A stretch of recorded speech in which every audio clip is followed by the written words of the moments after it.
And start. Sarah, you're gonna drive, right? Okay. And we are now live. Okay, this is Senate Appropriations, and we are beginning our budget adjustment testimony with Secretary of the Agency of Human Services, Mike Smith, and also with him is CFO Sarah Clark. So welcome, and good to see you. Even if this is what technology, we can see you even though you're in isolation. That is true, Madam Chair. Thank you so much for having me today. All right. Well, we've got it on the screen, so we'll just have you take it from here. Well, thank you, Madam Chair. For the record, Mike Smith, Secretary of Human Services, and as the chair had said, with me is Sarah Clark, the CFO of the agency. As you all know, the agency is a fairly large enterprise, about $2.6 billion, and roughly 3,500 employees. We're coming in with a budget adjustment with a down. I don't know if I ever remember this, but we are coming in to the budget adjustment with a down about $8.9 million, or almost a % decrease. And it falls into several categories. One is the fact that, as you know, we get a much better reimbursement rate on childless adults, and that caseload reserve has risen. So our match rate for the general fund has decreased as we looked at that. There's been a lot of money flowing into the state from the federal government, and we have seen the Reach Up caseload be impacted by that, by people not signing up for Reach Up, but signing up for other programs that are available to them through the federal government. And then lastly, we've seen changes in child development caseload, in particularly the subsidy in the child development division caseload as well. And that's pretty understandable, even though we spend a lot of money keeping the child care system operating during the stay home, stay safe period. We've spent approximately about $45 million keeping the child care system operating during that time. And then when it reopened in June, offering help in terms of reopening costs and various things. And the legislature was generous as well. But we have seen not the caseload in terms of the subsidy not return to where it once was. And maybe that's still understandable as people stay home, as people sort of telecommute, as we're doing today, and other things along that line. And then Sarah's going to get into some aspects of how we have leveraged the coronavirus relief funds for the pandemic. We have navigated some interesting waters with the coronavirus relief funds, in that we're told one thing and then a few months later we're told something else, and we have to sort of back in, back out a few things as we look at how we implement the coronavirus relief funds. And so I'll turn it over to Sarah to try to explain what is a fairly complicated exchange of funds. I bet you're about to talk about the indirects not being eligible for CRF, and that's how we're swapping it out. That's exactly what I'm talking about. Okay. Well, some of us have been there on that same journey around what we were told at one time around permissibility and guidelines. It's turned out to be modified. So we've shared some of those changing views as we've gone through this. So are you any other questions or any other comments you want to make, Mike? No, I'm going to turn it over to Sarah so she can quickly go through the slides. Okay. All right. Thank you. So we have your backfill of, well, I've just said it, Sarah. Yeah, you did. You did. Uh-huh. You gave me the perfect intro. And so you're going to see this across the agency for each of our departments, where we learned, I think, in mid to late September that we could not use coronavirus relief funds to pay for indirects. Indirect costs are administrative costs that are associated with department-wide or agency-wide costs that benefit all of our programs and therefore can't be 100% attributable to a specific federal program. You can't use CRF for that. So at that point in time, we realized that we had an issue in the agency because of how we allocate our costs. And so we have this solution that is budget neutral, whereby we have moved coronavirus relief funds to the Department of Corrections to pay for their correctional facility staff time that is really 100% attributable to kind of managing and battling the pandemic inside the facilities. And in budget adjustment, you're going to see us moving the general fund about $5.1 million out of the Department of Corrections and into the respective departments to fill the hole that was created by not being able to use coronavirus relief funds for indirect. Okay, committee, you have any questions about this? In essence, we had thought that we could use CRF money to for the indirect costs. Subsequently, that was we were told no, but then we were also told that there was a fairly liberal interpretation of the use of CRF funds for payroll, particularly in corrections, some social services, and also public safety. So what we did is simply substitute the use of CRF funds or swap them out here for the indirects being picked up by the general fund and the Department of Corrections that gave up the general fund being made whole with the CRF funds. No, So that's good that's move. what Senator Starr, you had a comment? I said that's a very good move. Oh, okay. All right. But it's also an example of how fluid information or interpretations or guidance has been throughout this whole process. Mhm. So if there are no questions, we'll move on to the next one then. Sure, and then I will actually probably move right past this slide because it just highlights some things you're going to see across several departments in the agency. And so I capture that in other areas. So the next area we're going to focus on is the changes in the budget adjustment to the Secretary's office. And there you're going to see our continued use of coronavirus relief fund as state match on some FEMA projects, about $2.6 million worth. So as this committee is aware, there are a variety of efforts that are happening in the Secretary's office in response to the pandemic, where we're able to leverage 75% federal dollars from FEMA. We're using the coronavirus relief fund as this 25% match that is allowable for the guidance associated with that fund. So in the Secretary's office, we do things like provide emergency food to the individuals that are living in the non-congregate sheltering. We also are paying the hotel leases using this mix of FEMA and CRF. We are paying for security at these facilities where Vermonters are housed, as well as just general pandemic support where it's FEMA eligible. And so with the extension of the coronavirus relief fund beyond December 30th of 2020, we are able to continue to leverage those funds as match on the FEMA projects.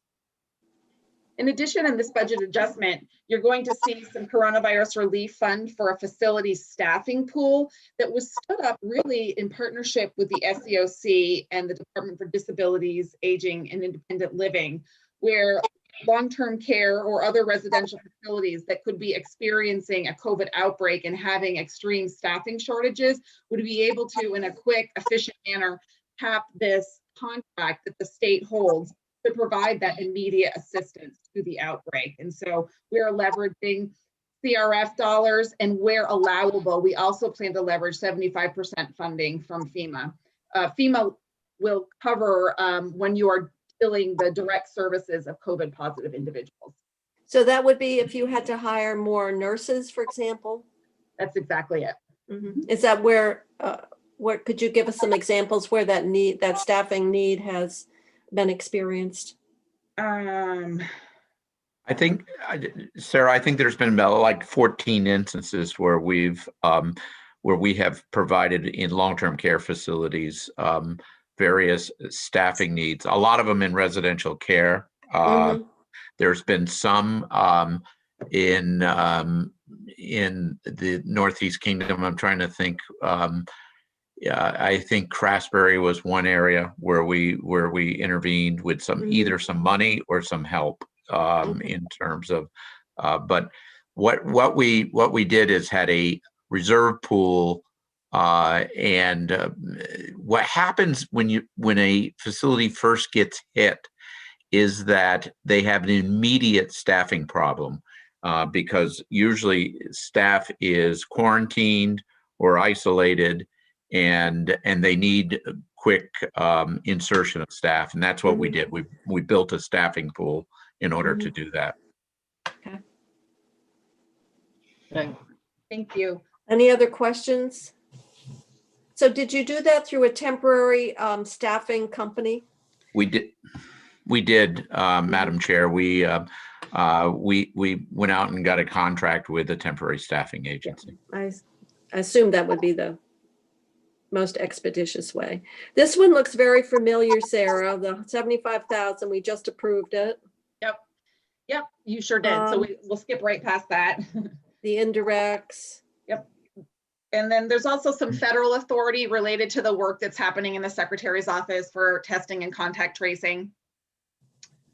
You're going to see $344,000 of general fund that's to provide some technical and actuarial assistance to the Agency of Human Services as we are in the process of preparing to negotiate our 1115 waiver, our Medicaid, our global commitment waiver with the federal government. Is that matchable? I believe that it, As an administrative yes, cost? yes. Okay. So you're just showing the Correct. general fund. Yes, I am just showing the general fund on this slide. I have one question on the testing and contact. In a couple of areas, we've actually released some of the new federal money. We just did in our bill, 10 million of the rental assistance. And in the Agency of Transportation, I think 1.6 from their surface transportation. That last item, is that just from the existing CRF or is it from that new slug of federal money? It's actually from the existing slug of federal money, the epidemiology laboratory capacity, ELC, that are funds that the health department receives. But to the extent that the Secretary's office is paying for those types of functions, we're able to leverage those direct federal dollars. Okay, thank you. Yep. Any questions on this slide?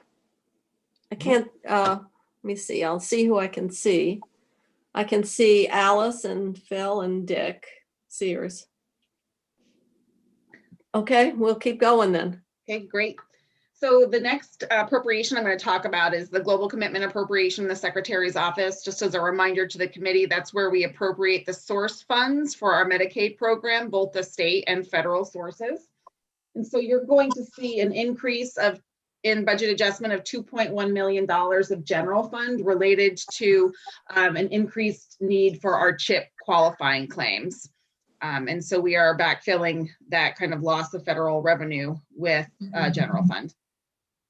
You're also going to see significant general fund savings of $6 million associated with the updated caseload for that was just adopted by the emergency board on Tuesday. As part of that caseload, there is an increase to the new adult caseload and utilization. As this committee is aware, we leverage roughly 90% federal dollars for new adults. And so when caseload for new adults goes up, we save general fund. So you're going to see that. In addition, there is, as you are aware, the federal government provided for a 6.2% bump to FMAP during the period of the public health emergency. We have recently received confirmation that states will continue to be able to leverage that 6.2% in additional federal dollars through the end of June 2021. So an additional 2 quarters of FMAP bump we are going to be able to save as a result of the public health emergency continuing. And that's about 22 million per quarter. Yep, roughly. And so, and the construct that you see here in budget adjustment is that we're not actually using those dollars in this state fiscal year, but saying we're going to carry it forward to other needs in the future. Okay. The original language, if my memory serves me correctly, that the bump would remain in effect in any quarter of the federal declared emergency. Did that get replaced with this 2 additional quarters? Or if the emergency should go, say, till July 4th, would we pick up that additional another quarter? That's exactly correct. As long as the public health emergency is in effect on the first day of the quarter, we should be able to leverage an additional entire quarter of that FMAP bump. So it was really in, I think it was January 7th, where the federal government announced the extension of the public health emergency.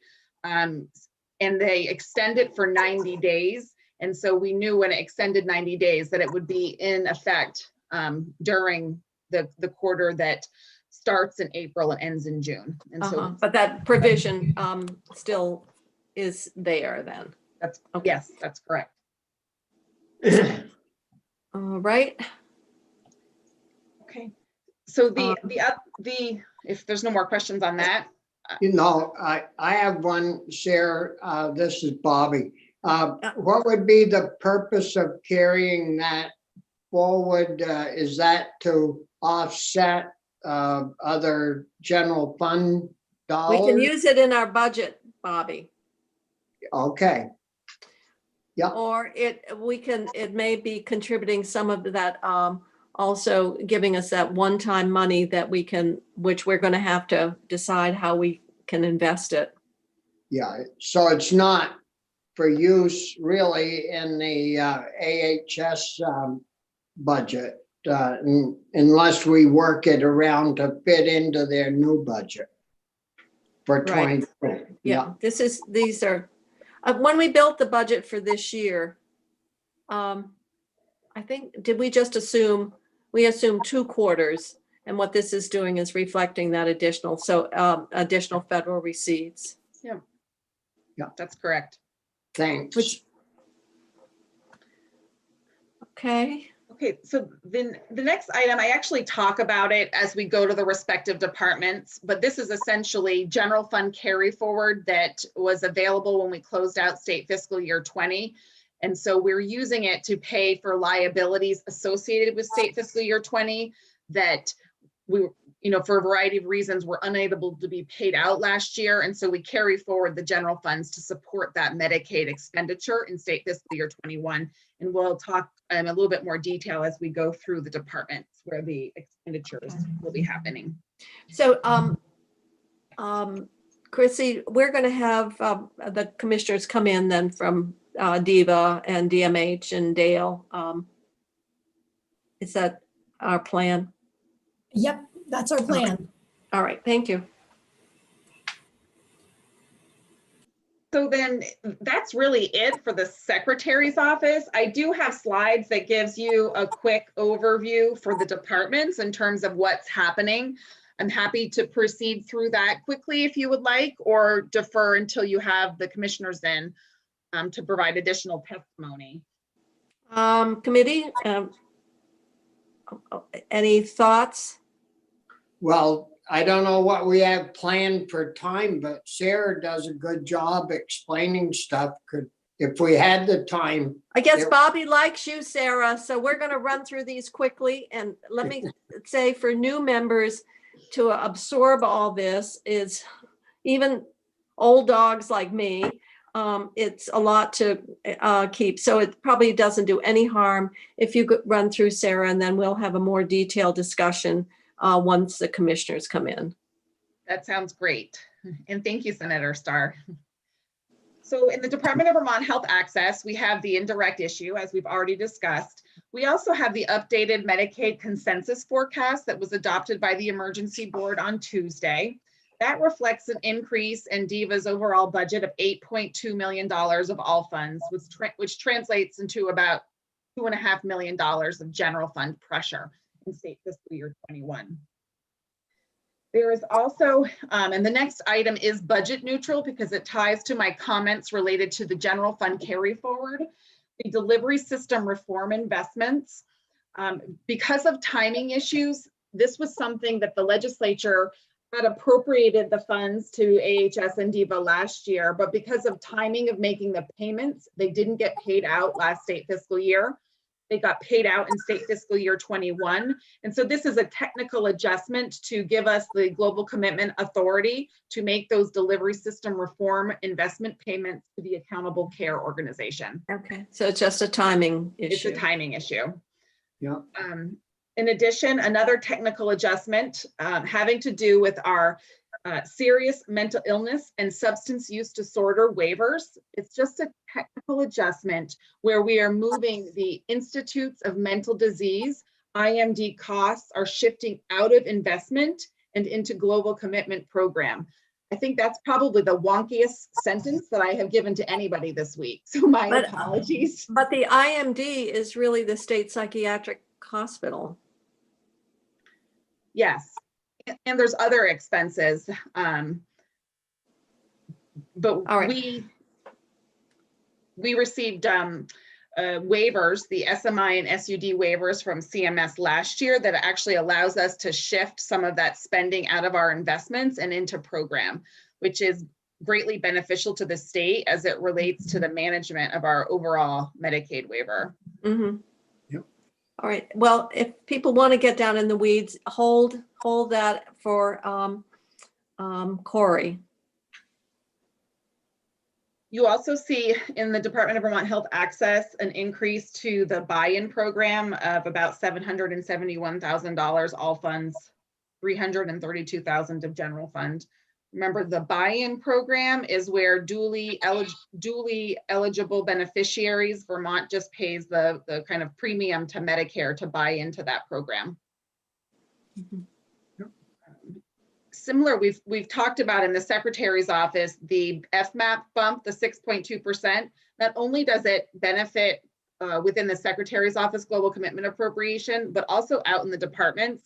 So within DEVA, the FMAP bump applies to the CHIP and clawback program. So there's a little bit of general fund savings associated with that. We're going to see it again in DCF. I thought clawback was all general fund.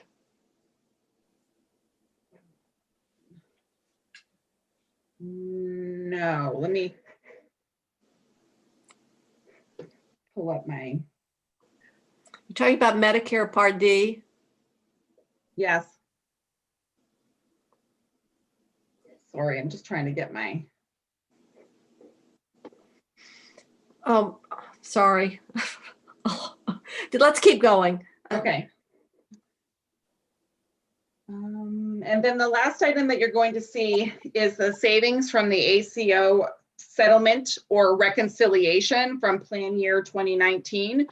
When DEVA completed the reconciliation of that contractual agreement, the ACO actually had to pay the state back 6.7 million all funds, which equated to $2.8 million of general fund. And so you're going to see that money here in our budget adjustment.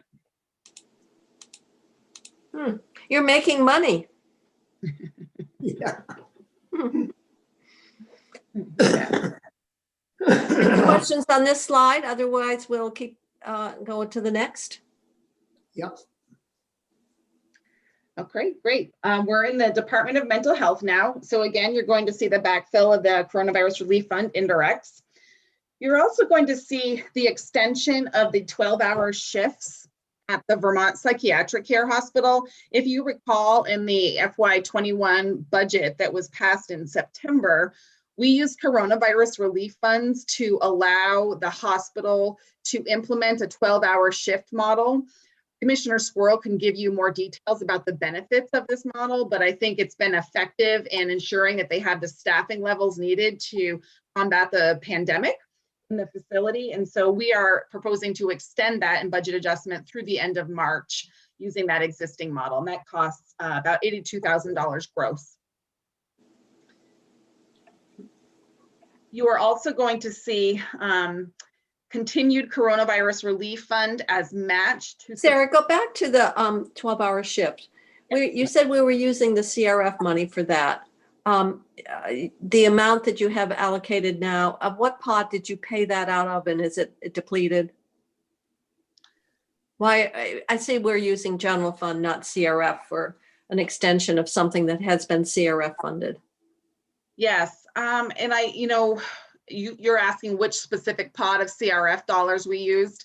I Mhm. want to go back to verify, but I do believe, Senator Kitchell, that it was either part of the original AA1 request that went to the Joint Fiscal Committee, or it was included in our budget adjustment or the restated budget, the use of CRF. I can get back to you with where we. I guess my question is, if we still have some CRF, which I know we do, should we, general fund is so much more flexible. So I was just wondering, which is the better source? Yeah, that's a good question for consideration. Okay. So getting And back to, if I'm driving all the rest of the committee members a little bit nuts, this is my section of the budget. So if, Well, Not no, driving us nuts. It's like watching a master at work, Jane. We're just trying to put it all together. well, and if we can use CRF funds to replace general funds, vice versa, that's what we should be doing. well, yeah, depending on what's to our advantage in terms of the creativity. So, yes, and general fund obviously is the most flexible of all. That's why I'm asking the question. The Wyndham Center, and I don't know if the secretary's still on, but wasn't that a topic of a newspaper article about the cost to get that set up and so forth? Are you still there, Mr. Secretary? I am, and it was a topic of I think it was a Vermont Digger article on it in terms of the cost. But I got to tell you, Madam Chair, I think it was one of our best investments that we made during the COVID response, in that we had beds available for those that had mental health issues and were COVID positive. So we could bring people to a facility during that time period. And, I think it was both an equity issue and also an issue of need at the time. And we also, frankly, have beds now, more beds for this. So Mhm. I'd double down on this investment any day. Okay, because these are ongoing additional beds within the system of care. That's right. Yeah, we need it. And I believe, Alice, that's Springfield Hospital, which would be you're muted. It is Springfield Hospital. It's an extension of Springfield Hospital. Uh-huh.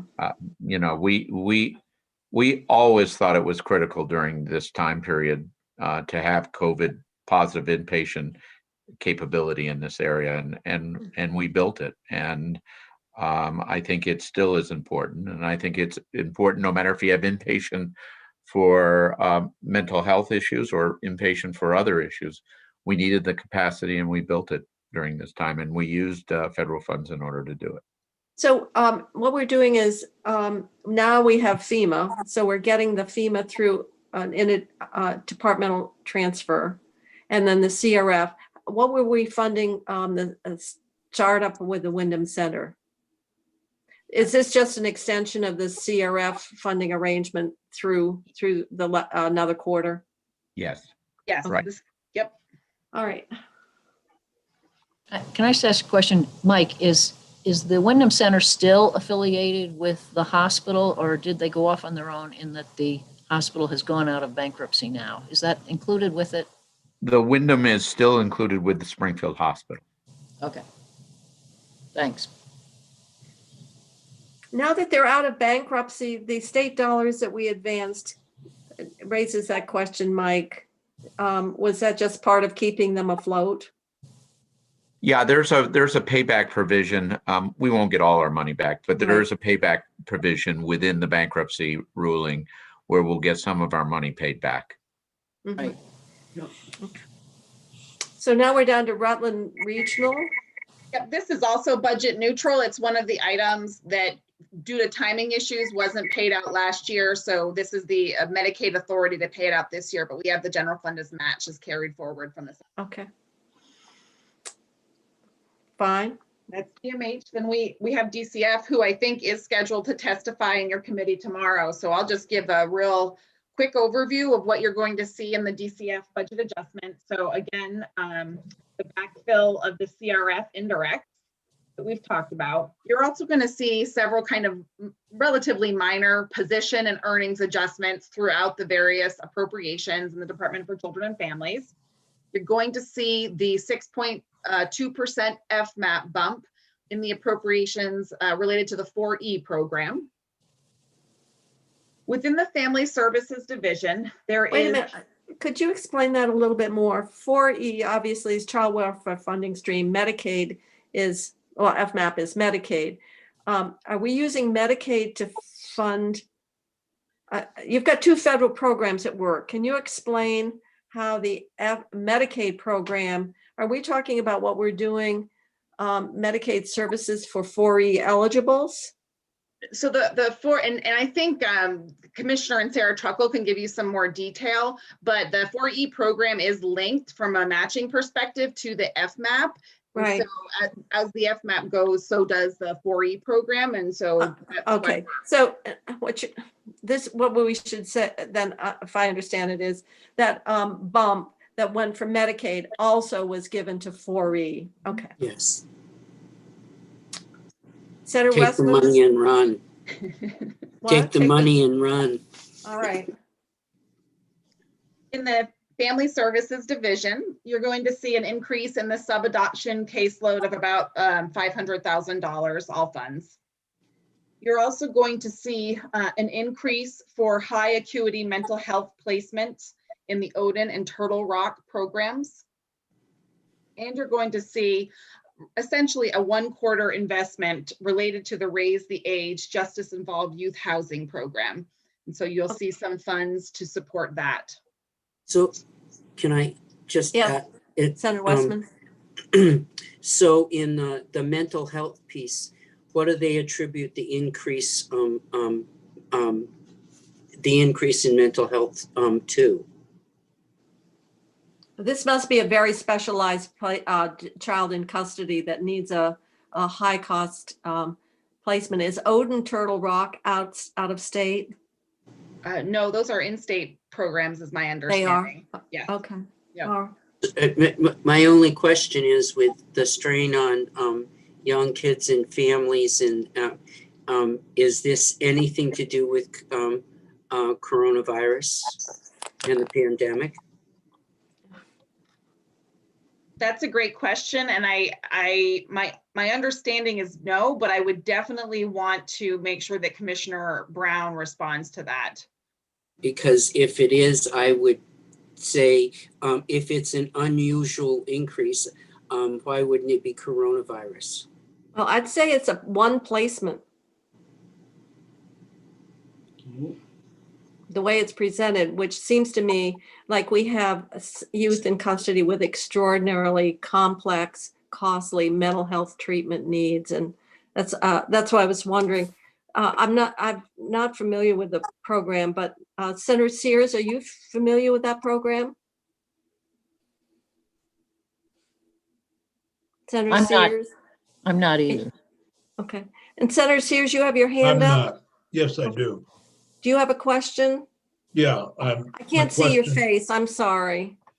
You can't. Oh, that's too bad. But I could see your yellow hand. It says Dick, so I'm assuming it's you. Well, my question is about the justice involved youth and the 124,000 for housing. And I suppose if Commissioner Brown is able to explain that to us at a later time, that's fine. But I'd really like to understand that housing issue. And if you could ask him about the Odin Turtle Rock, Right. I mean, he probably is prepared to answer our questions, but since Senator Westman has raised that question, Yes, he's in your committee tomorrow, so he can provide more detail. I can say that the Odin and Turtle Rock, that those funds essentially translate to 2 beds. This is a Washington County mental health run residential program. Oh, okay. And I will make sure that they're aware of the questions surrounding what exactly is the justice involved youth housing proposal. Well, I get, the other is, are these replacements for Woodside?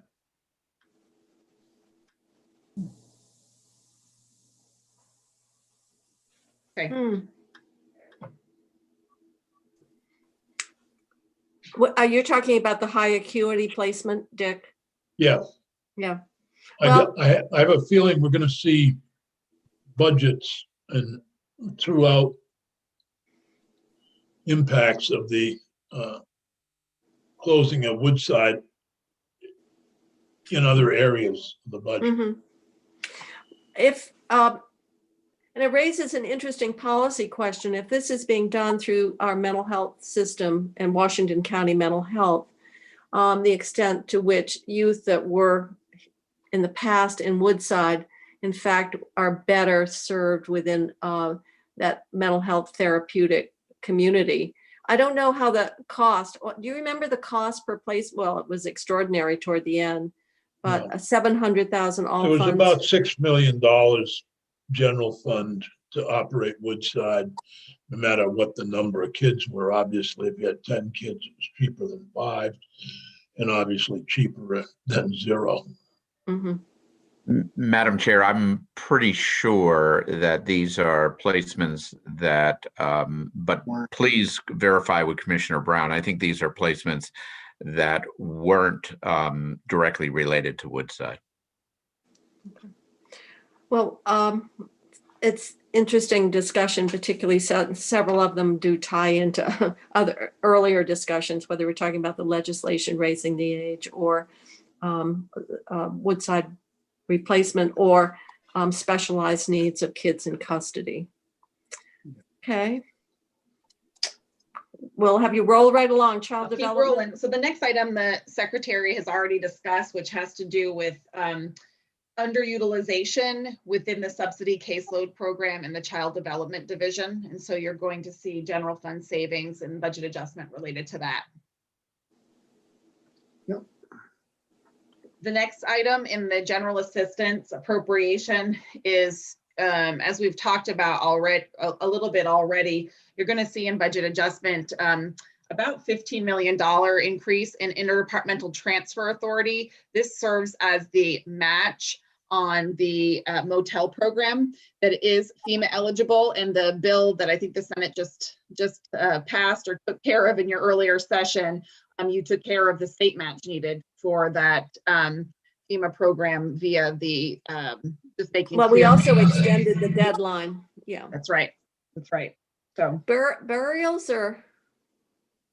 there is a slight increase in GA burials. need for burials. Well, that's actually not surprising, is it? And Sarah, this is Senator Ballant. Can you just talk a little bit more about that? I mean, I think we can assume what this would be related to, but could you just give a little bit more information about that?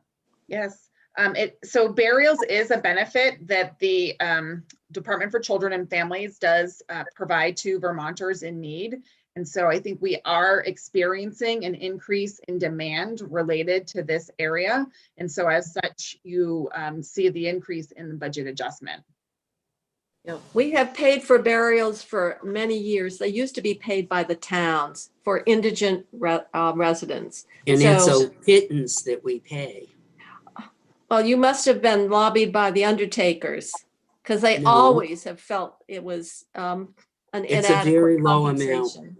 It's a very low amount. But so that is something I mean, it's almost like a pauper's burial in terms of their limits on what you can have and the amount and so forth. So I wouldn't take very many deaths, particularly in long-term care where people have exhausted probably a lot of their resources at that point in their lives as well. and I think this committee may be aware of this, and we are working to understand more. I don't think that FEMA has actually issued guidance, but it does appear like there is maybe roughly $900,000 that could be available to Vermont through FEMA for burials that are associated with COVID-19.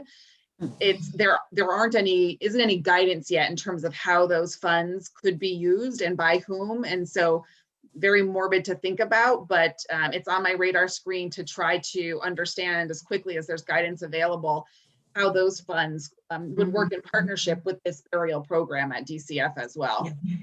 Yeah, certainly morbid to think about, but also, Yeah. as we all know, so stressful on the families when that's an additional burden they don't know how to face. So thanks for that. True. Yeah.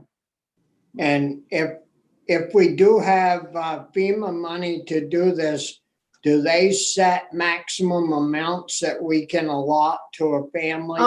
GA burials are set in regulation and they are very low, Bobby. Yeah, I know. So there's no way we could use a little general fund to go with that to get it up so that families get something other than a cardboard box to put their loved ones in. I'm wondering that. Well, a lot of some are, there's even a different rate, I believe, for cremation. So Well, the problem becomes one of which ones of these deaths are corona related, and you probably can't have two sets of reimbursement standards.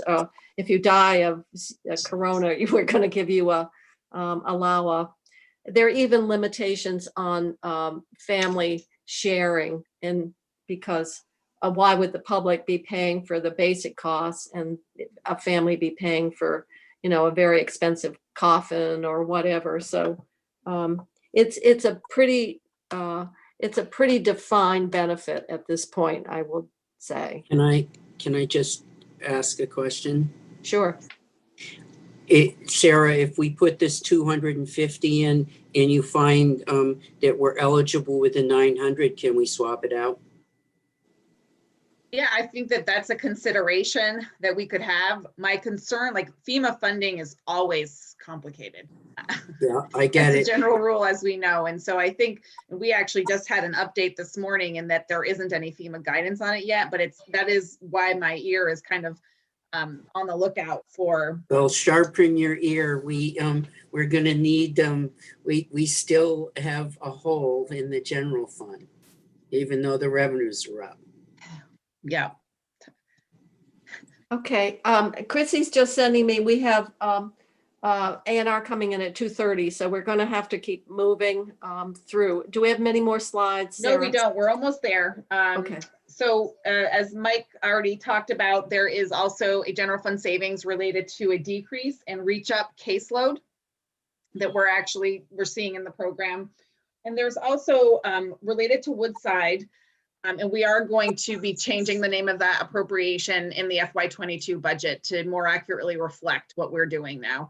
But as it relates to budget adjustment, there is $2 million for the renovation costs of the new secure facility that we are in the process of partnering with the Beckett program. As well, there's a little bit of savings related to our ability to leverage Medicaid for some of the residents of the program. And so you'll see a little bit of general fund savings associated with that. Can you get, I've scheduled next Tuesday morning in Senate Judiciary to talk about the replacement. And it would be helpful to have what the proposals are related to the replacement of Woodside and all of the different moving parts for Commissioner Brown to talk about in Senate Judiciary, and then we can maybe make recommendations. But I'm curious as to why we're doing capital funds out of what arrangement. And my understanding is Beckett has not signed an agreement yet. No, they haven't even had the public meetings with the town yet, Dick. So we're already putting money aside to be spent by June 30th? Well, I think we'll have more discussion on that. Yes, Commissioner the- Brown will be in tomorrow, and I think these types of comments have been made previously, and so he is prepared to come in tomorrow and have a dialogue about the timing of the funding that's needed for that program. All right. There's still a lot to be wrapped up on that, Dick. As you know, we did have a conversation with Beckett, and Senator Sears wasn't able to participate, but from their perspective, there's still a lot of unanswered questions, and before they're going to agree and even move forward with the community engagement requirement that came with the joint fiscal and the Justice Oversight Committee approval. So we'll save our questions for Commissioner Brown. Are you going to have anybody in from Beckett to testify, Dick? That's my plan, yes. All right. Do you want the name of that person who? Was it Jay Walter? Yeah. Mhm. I gave Good. it to Peggy, so hopefully she's been able to be. Good. I thought it would be helpful if we were talking to the same person. So that's great. Okay. Thank you. And then Dale. Dale, so you're going to see the CRF indirects. You're also going to see funding to support the collective bargaining agreement with the American Federation of State, County, and Municipal Employees, AFSCME. So the state and AFSCME just recently concluded negotiations, and so this is the funding to support that collective bargaining agreement. So this needs to be annualized in 22. Correct. What is the annual cost?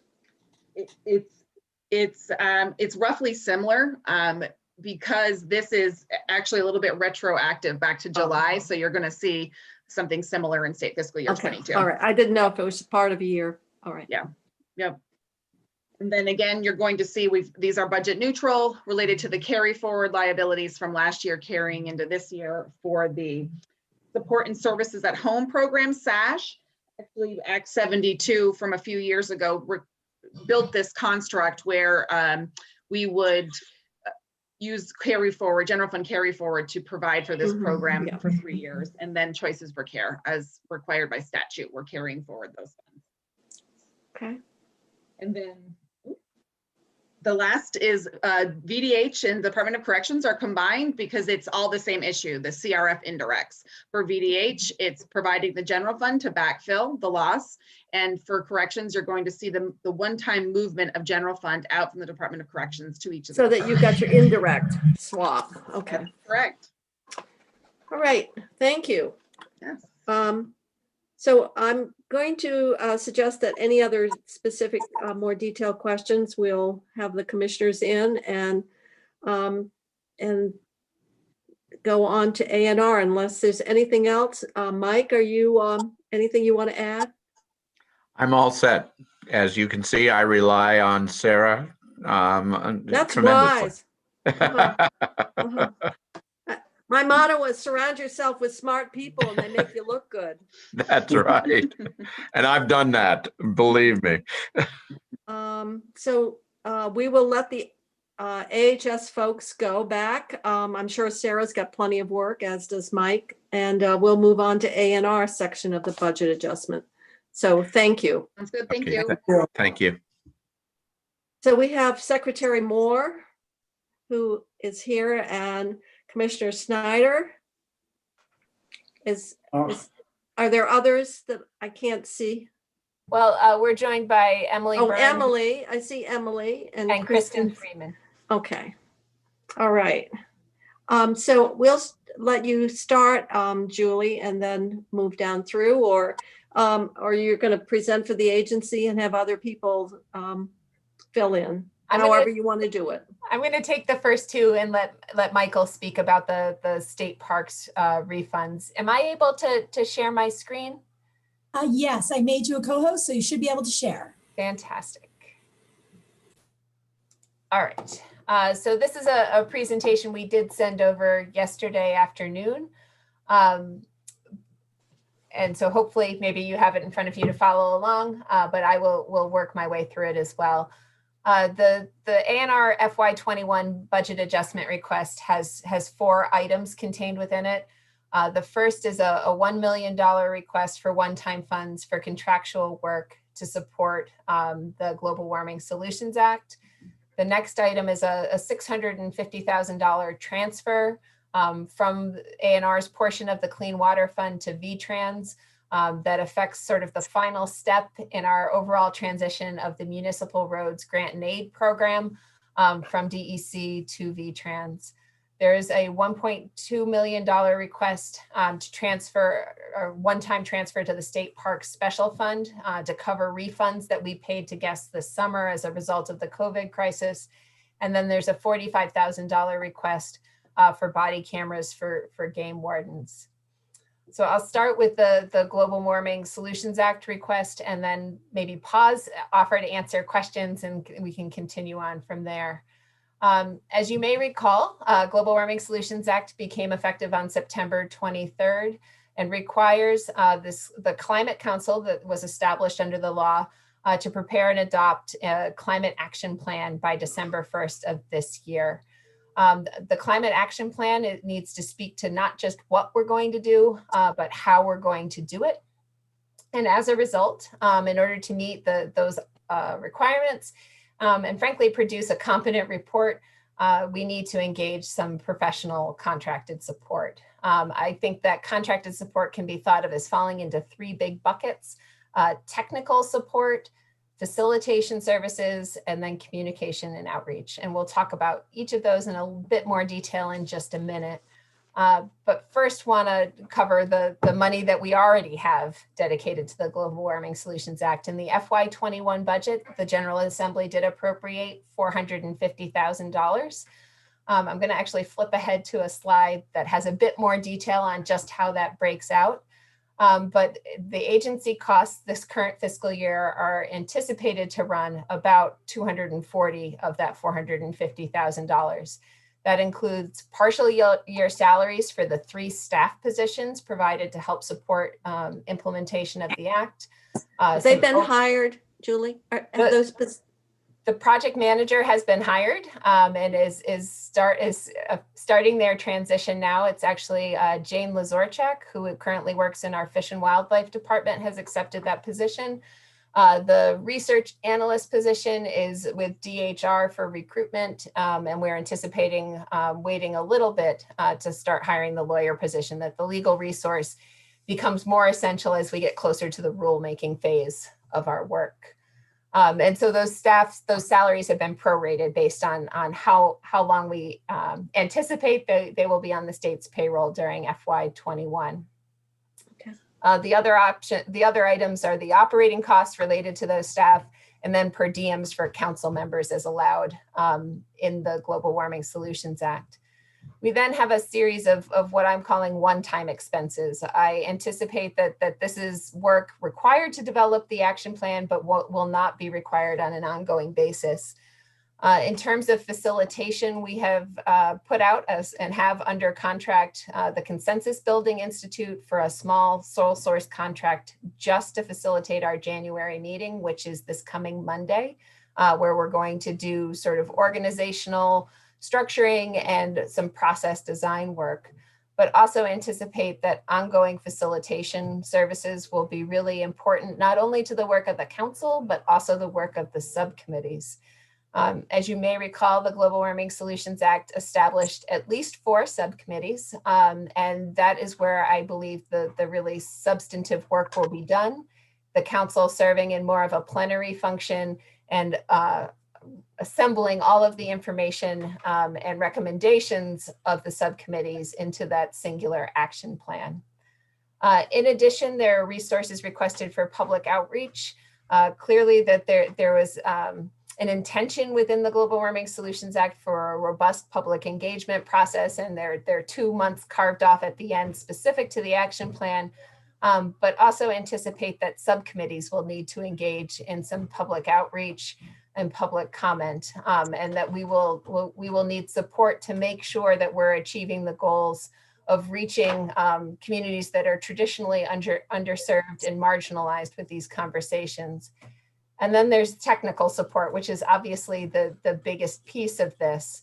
The technical support work I think of as having kind of three key components: emissions modeling, so actually looking at greenhouse gases; economic modeling and cost benefit analysis, so we can determine the most cost-effective strategies to deploy; and then anticipating as we move into implementation, we're going to want to be able to track the efficacy and efficiency of the strategies, initiatives, and programs put in place, and have thought through a framework for monitoring and program evaluation before we get started. We have a request for information that was issued earlier this month, trying to help us refine this scope of work a bit.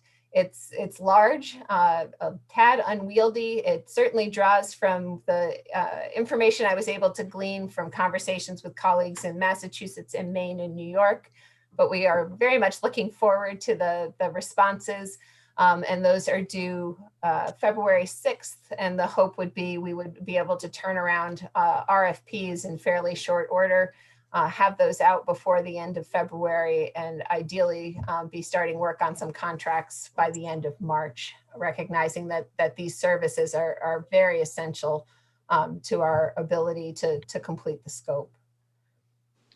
And then just one word about ongoing needs for the Global Warming Solutions Act. So this request admittedly is a bit awkward, in that it does span the fiscal year, the $1 million request, that we will be contracted for all of these services certainly during 21, but that some of the work will take place in those first few months of FY22.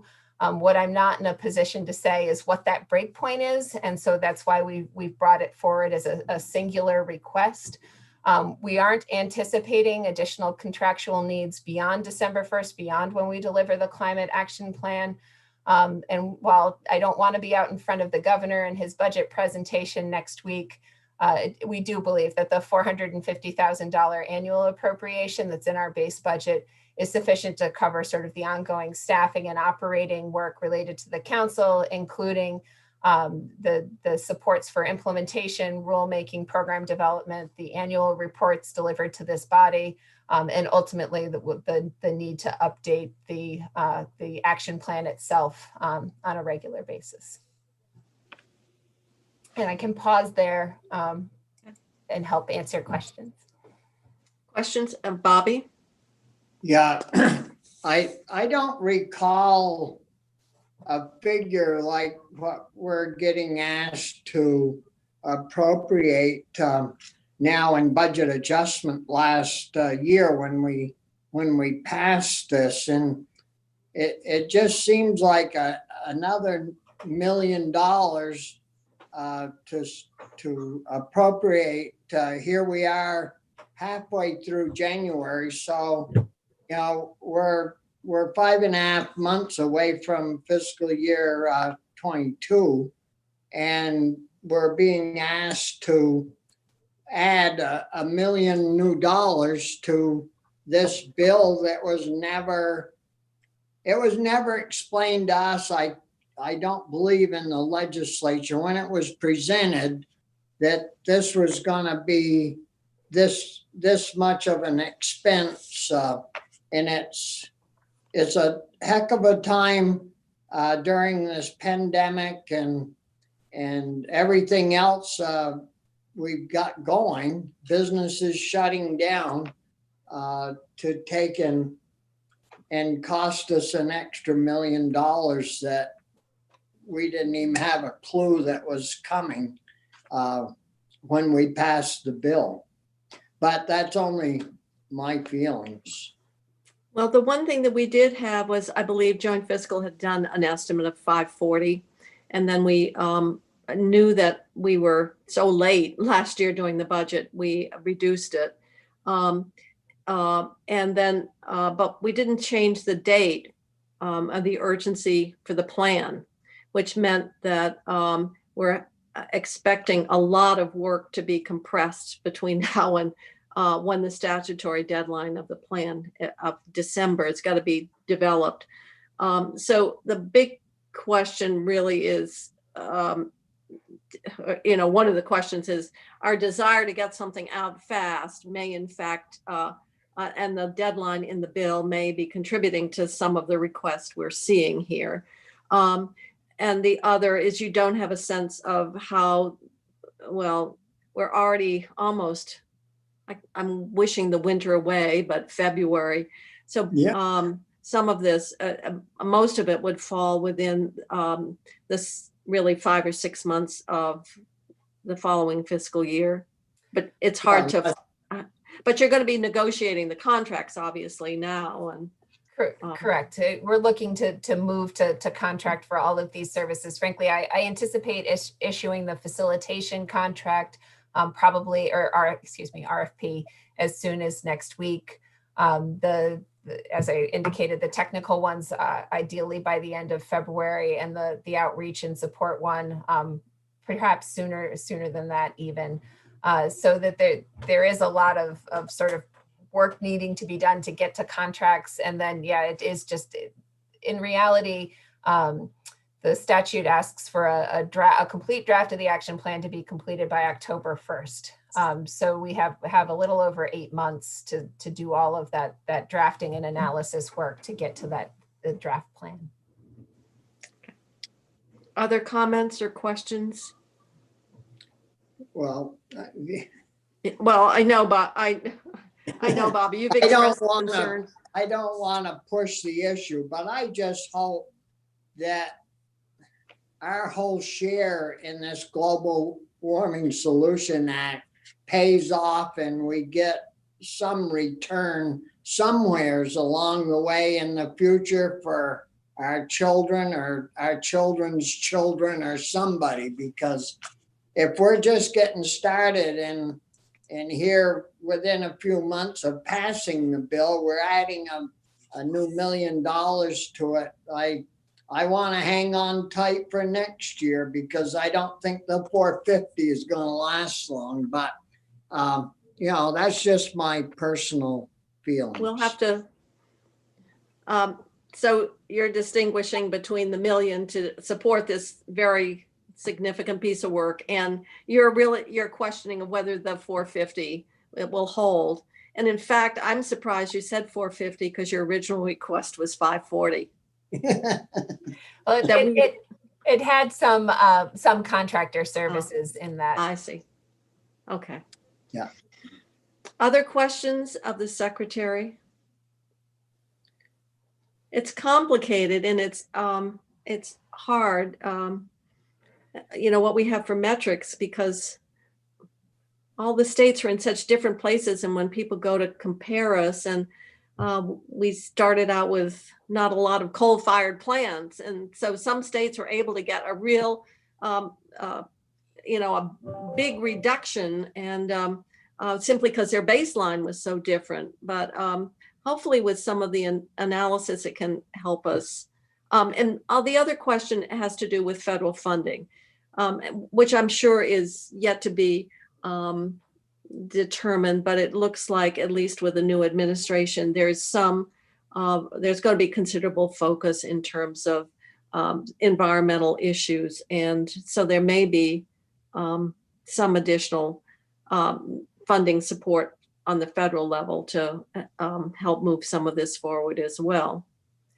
That's certainly our hope, and I think having an adopted action plan will be useful in that effort. It's certainly the idea that we have an implementation plan for Lake Champlain has served us very well in being able to secure additional federal funds. Well, Senator Starr is going out and order his Tesla soon. Well, I'm a little afraid to say anything with Senator Starr's position being the way it is, so I'm gonna. I really don't want to comment, but I will say this, that when the bill was voted on, I'm not sure we knew, exact amounts, but I think we all recognized there were going to be costs. But there's cost to inaction as well. Well, and don't forget the power plant. I don't think you'll let me forget, Bobby. Oh my God, we're going back to Vermont Yankee, aren't we, Bobby? Yeah. Oh. I think that's Mark McDonald got appointed to that commission again. I was gonna buy my Tesla until we tore the plant down that produced it the cheapest, but now I've got to use that power from a wood burning plant that costs much more, so gotta stick with the 2-cylinder gas car that'll only go downhill. Alice, did you have a question or a comment? I was just going to say, this is a very expensive proposition that with a lot of things to be figured out somewhat as they go along. So I think there are unexpected costs that will come up. Yeah. Okay, other questions of the secretary? Because I see, now I can see Mike most Snyder. everybody. I can see Senator Westman, Bobby, I've got Great looking at me mid-screen. Senator Sears, Senator Ballant. Okay, I'm going to, unless there are any further questions, Julie, is that the piece that you're doing, or? No, I was going to actually just briefly touch on this Clean Water Fund transfer to VTrans, which is also included in our budget. I don't know if your committee chair has had the opportunity to hear from VTrans. You'll hear the inverse of what I'm about to share. Yes, All right. I did hear it from AOT. Mhm. Okay, which is just in the FY21 budget, we did transfer the Municipal Roads Grant and Aid Program to VTrans. Largely as a result of COVID, there were unexpended balances in the FY20 Grant and Aid Program that DEC administered, projects that earlier this past spring that were called off.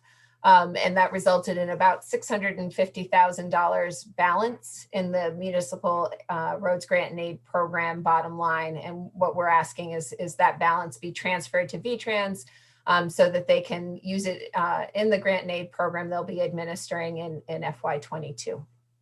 Do you see that as just a one-time? Yes. Okay.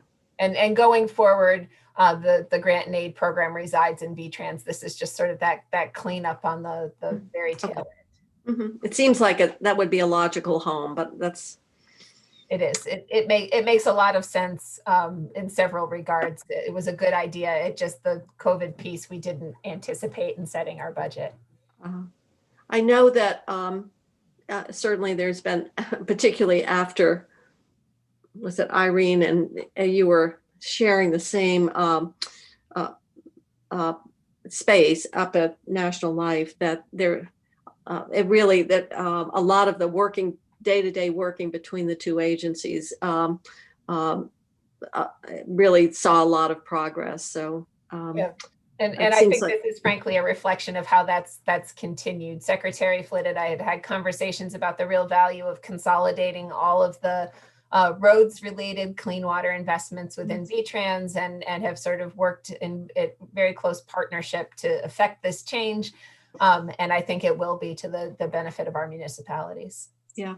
Okay. Can I just ask a question about that? Yes, Alice. So I'm just wondering, is that money then, no problem with the transfer, but is that money lost to the towns if they simply didn't get to do that work because of COVID? So my understanding is they returned it because the grant agreements expired, but they will have an opportunity to reapply. And I expect the projects that didn't get to completion, or well, that didn't get started, frankly, because of COVID, will continue to rank very well. We're trying to fund the highest priority work first, which means road segments that are actually directly connected or run over a surface water body. And so I would expect that these same projects would be very competitive, and frankly have worked hard to have an extremely simple application to encourage municipalities to apply. So I'm hopeful the administrative requirements wouldn't be seen as burdensome either. I would hope so. Thank you. And certainly the towns are so used to working with AOT on better back roads, and the district highway staff work very closely with towns. So, right. Okay. Is that it now, Julie? I don't. Oh, it is. So now we'll go to the Parks Fund transfer, and I think if we want to use the same system as earlier, Michael, I can continue to drive. Let you. Well, unfortunately, Madam Secretary, I'm going to have to ask you to do more than that. It's I have childcare. I'm late. I have a first grader waiting in the cold, and teacher's probably about to report me to DCF. So I was under the impression that I was going first, and I really have to go, and I feel terrible, and I'm sorry to the committee. I'm sure Secretary Moore can cover it just well. My apologies. You know, don't apologize.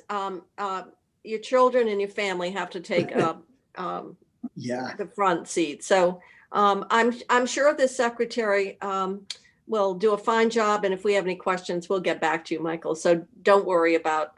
Thanks, having Madam to Chair. leave. Appreciate it. And Julie, I'm sure Julie will handle it just great. All right. Sorry. I'm confident. Okay. So I guess you not only control the slides, but the testimony now. All right. So the next element of our budget adjustment request is this $1.2 million transfer to the Parks Fund. Just by way of context, we had an incredibly successful state park season, but it was constrained, and there were some fairly significant operational changes that we put in place as a result of COVID. This included delaying park openings until the end of June. System-wide, traditionally, our earliest parks open at the beginning of May. We reduced parked operating capacity to 75% to ensure that there was plenty of physical and social distance, most notably at our bathroom facilities. And we didn't rent cabins or cottages this year over concerns about our ability to appropriately clean them, particularly early on. And we also chose not to run concessions at our parks, so to avoid points of congregation. In addition, due to travel restrictions, many of our out-of-state guests were unable to travel to Vermont.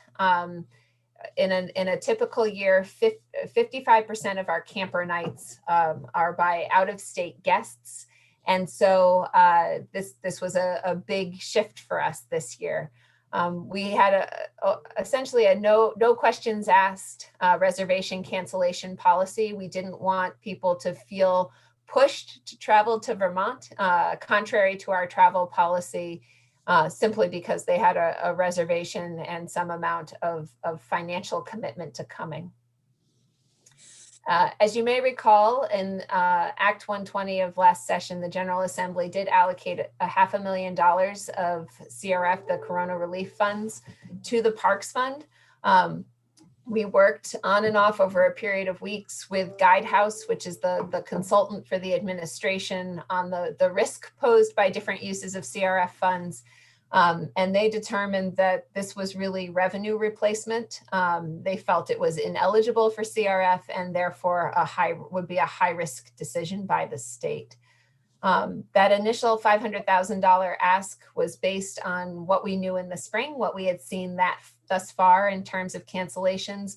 The 1.2 million represents the totality of the financial impact of refunds due to COVID throughout the whole of the summer 2020 operating season. We were projecting a fund balance in our park special fund at the end of FY21 of zero when we built the budget. And so absent this request, we would actually now anticipate we would end FY21 with a deficit of that $1.2 million. And I'll pause there for questions as well. So did you? Yes, Bobby? Did you get to refund the 500,000 using COVID money in the end? No. I can let Krista maybe speak a little bit to the mechanics of how the refunds were issued, but we did not receive any CRF funds to the Parks Fund for. It was deemed a not permissible use of the funds. It fell into that replacement of revenue category. Correct. Well, I understand that certainly, but the reason you had the $500,000 was because these people wanted to come and stay in the park, and you closed it until June, and then out-of-staters couldn't come after that when we had the shutdown.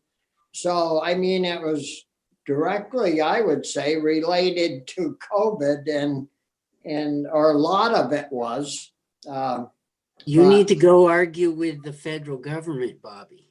Mhm. Well, that would go on for years.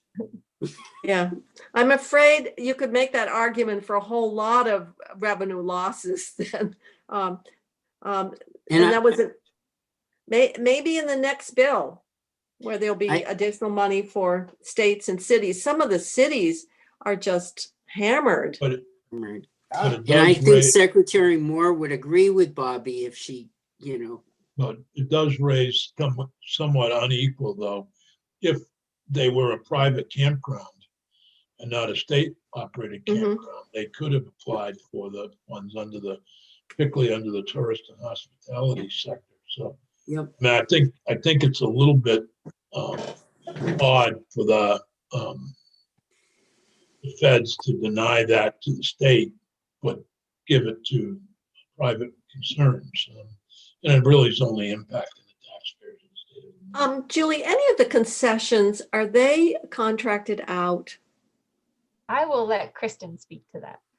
And so they might have been able to get some of the business relief, but the income that we would have gotten from the concessions are what is being reflected here. I believe that's the case. Kristen? Yeah, we do license out some concessions in some parks. And forgive me, because I believe we didn't this year, though. I think for health and safety reasons, particularly making decisions early on in COVID. So that would be part of your revenue loss because the concessions would have paid. That's, yeah, okay. But the concessions themselves as businesses may have fallen into eligibility for some of the business relief. Right, but it wouldn't have affected our Parks Fund balance. No. Oh. All right. Other questions about that? Well, where does that loss show up? You know, the It's part of the request. I think it's a combined. request, or is that just a refund request?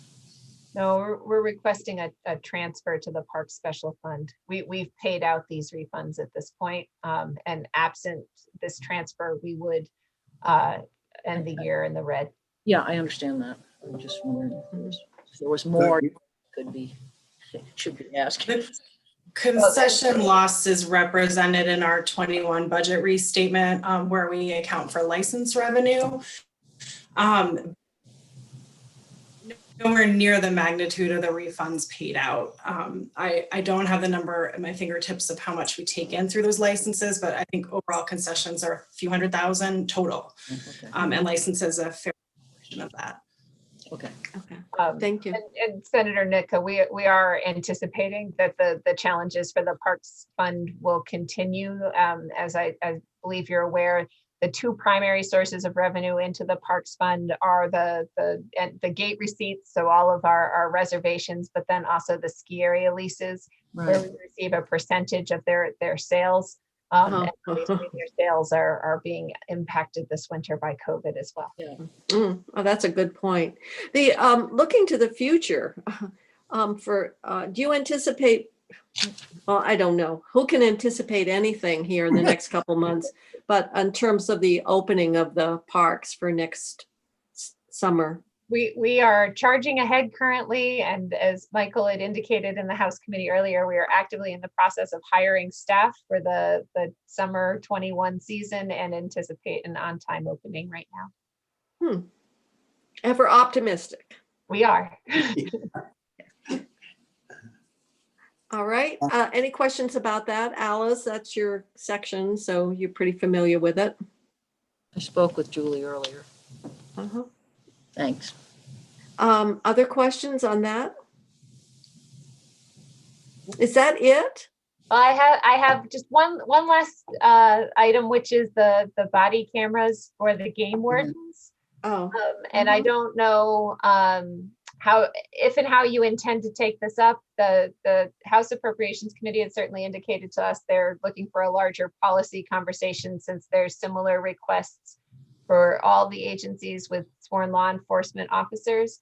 But our estimate has been that it would cost about $45,000 for body cameras for game wardens. And this would include all hardware, software, and the first year of storage costs, although the storage costs would be ongoing. I believe we are working on a policy. Senator Sears, could you, I couldn't quite hear you. Oh, and I'm then sorry. Senator Ballard. Well, Senator Ballard can go first. Oh, all right. I just wanted a clarification. Often with, Excuse me, if we're done with the slide and that's the end, maybe we can go back so I can see. Everybody, I'm sorry. Okay, all right, thank you. Senator Ballard and then Senator Sears. well, just thinking about how we have these perennial problems with IT and upgrades, and like I see the fixed cost for software and hardware, but I'm just wondering if you factored in the IT upgrades that are going to need to support the body camera technology. Maybe I can ask Emily to help respond to that question, or we'll have to get back to you. I'm not sure what the answer is. Yeah, I think we'll have to get back to you. I think from what I've been talking with Fish and Wildlife, I think they are good to go with some hardware, software right out of the gate. Yeah, I'm just thinking in terms of ongoing appropriations, having served on institutions and looking at, conversations or hints that the governor's team has made over the last few weeks, we know this is a significant cost that's going to continue to be borne by the general fund. So it plays into fears we all have about how do we continue to pay for upgrades to all of our IT to keep them up to date. It's one thing to launch something, it's another thing to keep it. You understand what I'm saying? Yeah. And Senator Sears, you may comment on that because his committee has spent a lot of time on that issue around the costs. And I could be corrected by either Senator Nick or Senator Baruth, but I believe that the reconstituted Criminal Justice Training Council is supposed to come back with recommendations on the use of body cameras and how they would be used so that it's uniform, whether it be a game warden or state police officer or DMV officer. That's my understanding, and the main concern is when they're turned on, when they're turned off. I think that's the biggest concern. Yeah. I know that we had language last year when we, and that was the purchase of the body cameras for state police, but there had to be protocols and training in place before they used them. Am I remembering that correctly? There was that was the training, but we reformulated the training council to a larger group. So I'm not sure what it's called now. Oh. Still a training Now. Huh? They're using them now. No. State police. Right.